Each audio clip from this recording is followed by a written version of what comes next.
നമുക്ക് കുറച്ച് നെത്തോലി ഇട്ടിട്ടുണ്ട്. അപ്പം ഞാൻ വിചാരിച്ചു ഇന്ന് നമുക്കൊന്ന് നെത്തോലി പീര വെച്ചാലോ ഒന്ന് നോക്കിയാലോ. ബാ, ഇവിടെ മീൻ പീര വെക്കാനുള്ള ഐറ്റങ്ങൾ എടുത്തു വെച്ചിട്ടുണ്ട്. തേങ്ങ എടുത്തു വെച്ചിട്ടുണ്ട്, അതുപോലെ തന്നെ വെളുത്തുള്ളി, ഒരു ചെറിയ കഷ്ണം ഇഞ്ചി. ഞാൻ എരിവിന് വേണ്ടിയിട്ട് നല്ല പഴുത്ത കാന്താരിമുളകാണ് എടുക്കുന്നത്. ഇതെല്ലാം കൂടെ നമുക്കൊരു മിക്സിയുടെ ജാറിൽ ഒന്ന് ചതച്ചെടുക്കാം. തേങ്ങ അരച്ചെടുത്തിട്ടുണ്ട് കേട്ടോ. പിന്നെ തക്കാളി ചെറുതായിട്ട് അരിഞ്ഞു വെച്ചിട്ടുണ്ട്. പിന്നെ സവാളയും ചെറുതായിട്ട് അരിഞ്ഞു വെച്ചിരിക്കുകയാണേ. നമുക്ക് എണ്ണ ഒഴിച്ചു കൊടുക്കാമേ. ഞാൻ കുറച്ച് കൂടുതൽ ഒഴിക്കുന്നുണ്ട്. എണ്ണ ചൂടായി വന്നിട്ടുണ്ട്. കടുക് ഇട്ട് കൊടുക്കാമേ. കടുക് പൊട്ടി വരുമ്പോഴേ നമ്മൾ അരിഞ്ഞ് വയ്ക്കുന്ന സവാള ഇട്ട് കൊടുക്കാമേ. ഉള്ളി ഒന്ന് മൂത്ത് വരുമ്പോഴേ നമുക്ക് തക്കാളി ഇട്ട് കൊടുക്കാമേ. ഇനി നമുക്ക് അരച്ച് വയ്ക്കുന്ന തേങ്ങാക്കൂട്ട് ഇട്ട് കൊടുക്കാമേ.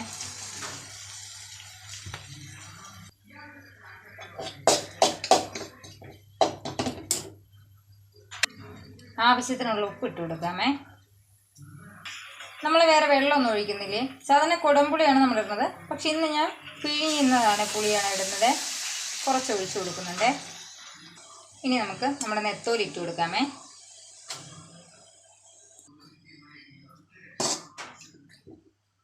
നമുക്ക് തീയൊന്ന് ലോ ഫ്ലെയിമിലിട്ടൊന്ന് അടച്ച് വെച്ചൊന്ന് ആവി കയറ്റാമേ.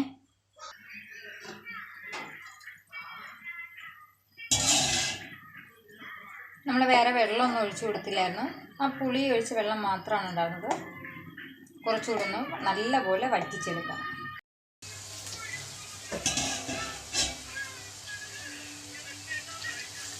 നമ്മുടെ വെള്ളമൊക്കെ വറ്റി വന്നിട്ടുണ്ട്.